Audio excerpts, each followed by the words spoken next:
আমি আস্তে করে বললাম, ভাইয়া, আমি একটা কথা বলবো। তুমি রাগ করো না গে।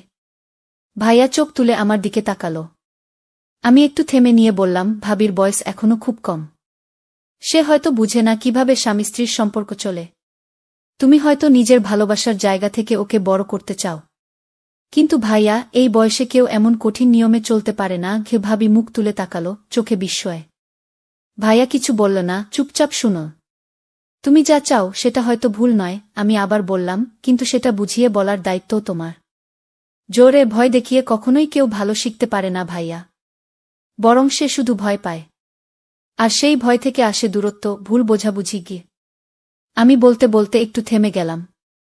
ভাইয়া হঠাৎ উঠে দাঁড়াল। জানালার পাশে গিয়ে দাঁড়িয়ে রইল কিছুক্ষণ। তারপর হঠাৎ বলল, তুই তো ছোট ছিলি সবসময়। কবে এত বড় হয়ে গেলি যে আমাকে উপদেশ দিছিস? তবে কণ্ঠে ছিল অভিমান নয়, এক ধরনের মেনে নেওয়া। আমি এগিয়ে গিয়ে ভাইয়ার কাঁধে হাত রাখলাম। আমি তো তোমার ছোটি। তাই বলছি। কারণ তুমি যে কষ্ট পাচ্ছ সেটা আমিও সহ্য করতে পারছি না গি। বন্ধুরা, আজকের এই গল্পটি আরও স্পেশাল, না দেখলে খুব মিস করবেন। আর দয়া করে গল্পটি ভালো লাগলে ভিডিওটি লাইক, কমেন্ট, শেয়ার ও চ্যানেলটি সাবস্ক্রাইব করে দেন প্লিজ।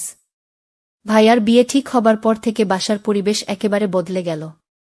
মা বাবা খুশিতে ডুবে থাকলেও আমার মনে একটা অদ্ভুত অস্বস্তি কাজ করছিল। ভাইয়ার বুসাজু মাত্র 5 বছরের মেয়ে। নিজের কথাবার্তা খুবই কম, হাসিটাও যেন ভয়ে আটকে থাকে ঠোঁটের কোণে। প্রথম দিন থেকেই আমি লক্ষ্য করছিলাম। সে কথা কম বলে, মাথা নিচু করে থাকে সবসময়। তার বয়স নিয়ে আমি প্রশ্ন তুলেছিলাম, কিন্তু পরিবার বলেছিল বউয়ের বয়স ছোট হলে তবেই সহজে গড়াগড়ি হয়ে যাবে সংসার। ও আমি কিছু বলিনি তখন, কিন্তু মনটা কেমন করে উঠেছিল। বিয়ের 3 দিন পর প্রথম রাতে আমি আমার ঘরে শুয়েছিলাম। হঠাৎ রাত 1টার দিকে চাপা এক ধরনের আওয়াজ পেলাম। যেন কারো কণ্ঠ, রুদ্ধ কান্না বা কিছু একটা ঠেকিয়ে রাখা হচ্ছে। আমি উঠেই বারান্দায় গেলাম। পাশের ঘরে আলো নিভানো, কিন্তু দরজার ফাঁক দিয়ে আলো এসে পড়ছিল। কানে আসছিল ফিসফিস করা শব্দ। ভাবলাম, নতুন বিয়ে, এমন তো হতেই পারে। নিজেকে বোঝালাম। কিন্তু প্রতিদিন, প্রতিরাত একই আওয়াজ। প্রতিদিন রাত 1টা থেকে 2টার মাঝামাঝি সময়ে একটা চাপা শব্দ হতো, কখনো কান্নার মতো, কখনো ফিসফিস করে ঝগড়ার মতো, আবার কখনো দম বন্ধ হয়ে আসা নিঃশ্বাসের মতো। আমি এক রাতে ঠিক করলাম দরজার পাশে চুপ করে দাঁড়িয়ে থাকব। সেই রাতেও ঠিক একই সময়ে শব্দটা শুরু হলো। তোমার কিছু শেখার দরকার আছে কি? এটা আমার ভাইয়ার গলা। তবে খুব কঠিন, রাগী শোনাচ্ছিল। আরেকটা গলা, খুব নিচু, কাপা কাপা, আমি তো চেষ্টা করছি। ভাই। আমি চমকে উঠলাম। ভাই? ও কি ভাইয়াকে ভাই বলছে? আমি আর দাঁড়িয়ে থাকতে পারিনি। দরজা খুলে হঠাৎ করেই কাশলাম, যেন কিছুই জানি না। ভাইয়া দরজা খুলে মাথা বের করল। চেহারা একেবারে লাল, কপালে ঘাম। ঘুমাওনি এখনো? না, পিপাসা পেয়েছিল, পানি খেতে উঠেছিলাম গো। ভালো করে ঘুমাও। তোদের পরীক্ষার সময় এটা না করলে হয় না গিয়ে। আমি চলে আসলাম। কিন্তু রাতটা কেটে গেল অস্থিরতায়। রোজ রাতেই একই সময়, একই চাপা শব্দ, একই শ্বাসরুদ্ধ ফিসফাস। প্রথম কয়েকদিন নিজেকে বোঝানোর চেষ্টা করেছি, নতুন বিয়ে হয়েছে, কিছুটা অস্বস্তি হতেই পারে। কিন্তু ধীরে ধীরে শব্দগুলো কেবল অস্বস্তি নয়, ভয়ের মতো লাগতে শুরু করল। ভাবির কণ্ঠ যেন প্রতিদিন আরও বেশি কাঁপছে। আর ভাইয়ার কণ্ঠ হয়ে উঠছে কঠিন, চাপা রাগে ভরা। চতুর্থ রাতে আমি আর নিজেকে ধরে রাখতে পারলাম না। আমার ঘরের দরজা খুলেই সোজা বারান্দায় গেলাম। অন্ধকারে দাঁড়িয়ে, নিঃশ্বাস আটকে, চোখ রেখে দিলাম ভাইয়ার ঘরের দরজার ফাঁকে। দরজাটা একটু খোলা ছিল। মনে হলো ওরা হয়তো জানেই না কেউ দেখছে। ঘরের ভেতরের দৃশ্য দেখে আমি স্তব্ধ হয়ে গেলাম। ভাবি মাটিতে বসে, চোখে পানি। পরনে সাদা একটা পাতলা। ওর মুখ লাল হয়ে আছে, যেন কান্না করতে করতে গাল দুটো ফেটে গেছে। ভাইয়া দাঁড়িয়ে, তার হাতে একটা কিছু। মুখ গম্ভীর। তুমি এতটা বোকার মতো আচরণ করছো কেন? তুমি আমার স্ত্রী। অথচ তুমি এখনো বুঝতেই পারো না স্বামীর সাথে কি আচরণ করতে হয়। আমি তো চেষ্টা করছি। ভাই? মানে? আপনি কি? ভাবি গলা নিচু করে ভাইয়া করা গলায় বলল, তুমি আমাকে ভাই ডাকো কেন? এভাবে কেউ স্বামীকে ডাকে? ভাবির মুখ আরও ফ্যাকাশে হয়ে গেল। ভাবি বলল, আমি ছোট ছিলাম তো। এখনো অভ্যেস যায়নি গু। তখন হঠাৎ ভাইয়া দেয়ালে জোরে ঘুষি মারল। আমি চমকে উঠলাম। এখনো যদি শিখে না ফেলো তাহলে আমাকেও বদলাতে হবে। আমার রক্ত হিম হয়ে গেল। এই শব্দগুলো ঠিক সেইভাবে বলা হচ্ছিল যে কোনো অশ্রাব্য কিছু শুরু হতে পারে যে কোনো সময়। আমি জানতাম না কি করব।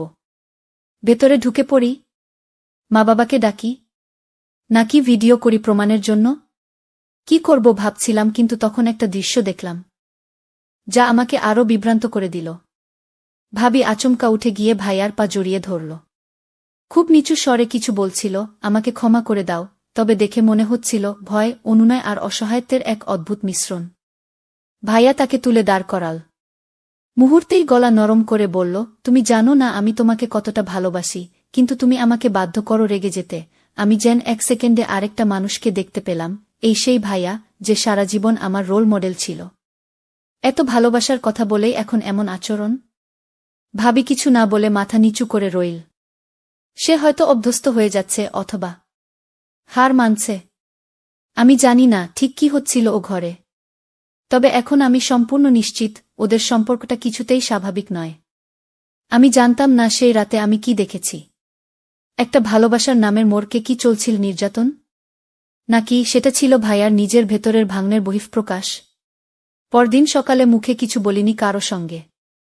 ভাবি জিজ্ঞেস করলেন, রাতে ঘুম হয়েছিল? আমি শুধু মাথা নাড়লাম। ভাবির চোখে ঘুমহীনতা স্পষ্ট। চোখের নিচে হালকা ফোলা ভাব, চুল এলোমেলো, কণ্ঠ নিচু। আপা নাস্তা খাবেন? তার কণ্ঠে কোনো অভিযোগ নেই, নেই কোনো আকুলতা। যেন সে নিজের অবস্থান মেনেই নিয়েছে। আমি জানতাম একটা শব্দ বললেই হয়তো কিছু বদলাবে। মা বাবাকে জানালে বা ভাবির পরিবারের কাছে বিষয়টা তুললে ভাইয়ার অবস্থা কঠিন হয়ে যাবে। কিন্তু আমি পারলাম না। আমি কাউকে কিছু বললাম না। কারণ আমি জানতাম ভাইয়া কেমন। ছোটবেলা থেকে সংসারের দায়িত্ব নিজের কাঁধে নিয়েছে। নিজের শখ, নিজের সময় সব বিসর্জন দিয়ে কেবল আমাদের ভালো রাখার জন্য লড়েছে। আজ যদি তার বিরুদ্ধে মুখ খুলি তাহলে কি সেটা বিশ্বাসঘাতকতা হবে না? আমি নিজের মনে হাজারটা প্রশ্নে ভেসে যাচ্ছিলাম। ভাবি যেন দূর থেকে আমার চিন্তা পড়ে ফেল। এক দুপুরে রান্নাঘরে আমি একা বসেছিলাম। ভাবি আস্তে করে পাশে বসল। আপা আমি চমকে তাকালাম। আপনি কিছু দেখেছেন? আমার মুখ শুকিয়ে গেল। কি দেখ বলো? ভাবি নিচু গলায় বলল, আমি জানি না কি করব। আমি চেষ্টা করি, কিন্তু ভাইয়া খুব রেগে যায়। কিন্তু আমি জানি উনি খারাপ না। উনি শুধু চায় আমি যেন তার মতো হই। কি এই কথা শুনে আমি আর চুপ থাকতে পারলাম না। কি মানে তার মতো হও? তুমি কি ভয় পাও ওকে? ভাবি আমার চোখে চোখ রেখে বলল, ভয় পাই। আবার পাই না। উনি রেগে গেলে খুব খারাপ লাগলেও পরে আবার মাফ চান। আমি জানি না, আমি হয়তো ভালো বুনা গিয়ে আমার ভিতরটা কেঁপে উঠল। এই মেয়ে এখনো মনে করে ওর ভুল, ভাইয়ার না। আমার ভাইয়া যে এখন একটা অদ্ভুত মানুষ হয়ে উঠছে, আমি সেটা স্বীকার করতেও ভয় পাচ্ছিলাম। কিন্তু এটাও ঠিক, তার এই রূপটা আমি সহ্য করতে পারছিলাম না। কারণ আমি তাকে জানতাম ভিন্ন একজন মানুষ হিসেবে। সেদিন রাতে প্রথমবার ভাইয়ার ঘরের দরজার ফাঁকে নয়, আমি নিজেই গেলাম ও ঘরের সামনে দাঁড়িয়ে। ভেতর থেকে আসা তীব্র গলা, তুমি শিখবে না? আমি কিভাবে বোঝাই? আমি কাপা হাতে দরজায় টোকা দিলাম। দরজাটা ধীরে খুলে গেল। ভাইয়া চোখ বড় করে তাকিয়ে থাকল। তুই এখানে? আমি তাকালাম ওর চোখে। সেখানে রাগ নয়, একরাশ লজ্জা। আমি আস্তে করে বললাম, তুমি ঠিক আছো ভাইয়া? ওর মুখটা নরম হয়ে গেল। হঠাৎ করে সে বসে পড়ল খাটের কোণে। কপালে হাত দিয়ে বলল, আমি জানি না আমি কেমন হয়ে যাচ্ছি গু। ঘরটা তখন এক অদ্ভুত নীরবতায় ডুবেছিল। আমি, ভাইয়া আর ভাবি তিনজনই একটা ছোট ঘরে বসে আছি, অথচ যেন তিনটা আলাদা দুনিয়ায়। ভাইয়া মাথা নিচু করে বসেছিল। ভাবি চুপচাপ, চোখ নিচু। আমিও জানতাম এখন কিছু না বললে হয়তো আর কোনোদিন বলা যাবে না। আমি আস্তে করে বললাম, ভাইয়া আমি একটা কথা বলবো। তুমি রাগ করো না গে। ভাইয়া চোখ তুলে আমার দিকে তাকাল। আমি একটু থেমে নিয়ে বললাম, ভাবির বয়স এখনো খুব কম। সে হয়তো বুঝে না কিভাবে স্বামী স্ত্রীর সম্পর্ক চলে। তুমি হয়তো নিজের ভালোবাসার জায়গা থেকে ওকে বড় করতে চাও। কিন্তু ভাইয়া, এই বয়সে কেউ এমন কঠিন নিয়মে চলতে পারে না গে। ভাবি মুখ তুলে তাকাল, চোখে বিস্ময়। ভাইয়া কিছু বলল না, চুপচাপ শুনো। তুমি যা চাও সেটা হয়তো ভুল নয়, আমি আবার বললাম, কিন্তু সেটা বুঝিয়ে বলার দায়িত্বও তোমার। জোরে ভয় দেখিয়ে কখনোই কেউ ভালো শিখতে পারে না ভাইয়া, বরং সে শুধু ভয় পায়। আর সেই ভয় থেকে আসে দূরত্ব, ভুল বোঝাবুঝি গিয়ে। আমি বলতে বলতে একটু থেমে গেলাম। ভাইয়া হঠাৎ উঠে দাঁড়াল। জানালার পাশে গিয়ে দাঁড়িয়ে রইল কিছুক্ষণ। তারপর হঠাৎ বলল, তুই তো ছোট ছিলি সবসময়, কবে এত বড় হয়ে গেলি যে আমাকে উপদেশ দিছিস? তবে কণ্ঠে ছিল অভিমান নয়, এক ধরনের মেনে নেওয়া। আমি এগিয়ে গিয়ে ভাইয়ার কাঁধে হাত রাখলাম। আমি তো তোমার ছোটি, তাই বলছি। কারণ তুমি যে কষ্ট পাচ্ছ সেটা আমিও সহ্য করতে পারছি না। ভাইয়া ধীরে ধীরে আমার দিকে ফিরে তাকাল। চেহারায় এক গভীর ক্লান্তি নিয়ে বলল, ও আমি শুধু চাইছিলাম কেউ আমাকে বুঝুক। আমি যা চাই সেটা খারাপ নয়।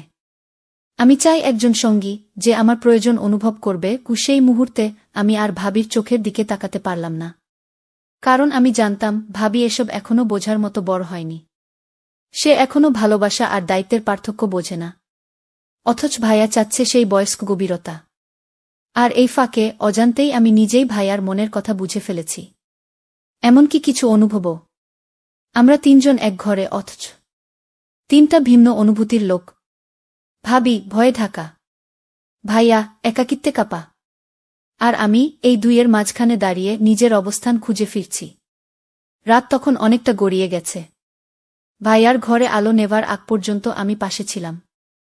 গল্প করেছি, পুরনো কথা মনে করিয়ে দিয়েছি। কিছু কিছু মুহূর্তে ভাইয়ার মুখে একটু শান্তির ছাপ ছিল। ভাবিও চুপচাপ আমাদের কথা শুনছিল, কখনো চোখে এক টুকরো ঈর্ষা, কখনো স্বস্তি। তবে আমি বুঝছিলাম, আমি যেন ওদের দুজনের মাঝখানে এসে দাঁড়িয়েছি, না চাইতেই। রাত 12:30টার দিকে আমি উঠে বললাম, আমি চলি ভাইয়া, অনেক রাত হয়ে গেছে। ভাইয়া আস্তে করে মাথা নেড়েছে। ঠিক আছে, ঘুমাস ভালো করে। ভিতরে কোথাও ওর কণ্ঠে ছিল না বোন বলার সেই চেনা উষ্ণতা। আমি ঘরে ফিরে এলাম। দরজা বন্ধ করেই আয়নার সামনে দাঁড়ালাম। হঠাৎ নিজেকে অপরিচিত লাগল। আমি কি এখনো সেই আমি? নাকি ভাইয়ার দুঃখ বুঝতে গিয়ে নিজের ভেতরেও কিছু হারিয়ে ফেলেছি? শুয়ে পড়লাম, কিন্তু ঘুম আসছিল না। কান খাড়া করেই রেখেছিলাম, ভাবলাম আবার সেই রাতের মতো কোনো অদ্ভুত শব্দ শুনব কিনা। কিন্তু আজ যেন সব নীরব। আকাশে হালকা চাঁদ উঠেছে, জানালার ফাঁক দিয়ে তার আলো ঘরে ঢুকছে। ঠিক তখনই ফোনে একটা মেসেজ এল, ভাইয়ার নাম্বার থেকে। আজ তুই ছিলি বলেই আমি শান্ত থাকতে পারলাম। তুই পাশে থাকিস, তাহলে আমি বদলাতে পারব। মেসেজটা পড়ে হাত কাঁপতে লাগল। ভাইয়া? আমি উত্তর দিলাম না, শুধু ফোনটা চেপে ধরে ভাবতে লাগলাম, আমার উপস্থিতি কি ওর মধ্যে বদলের আশ্বাস, নাকি আরও গভীর কোনো টান তৈরি হচ্ছে? ঘরের নিস্তব্ধতা তখন আরও ভারী হয়ে উঠছিল।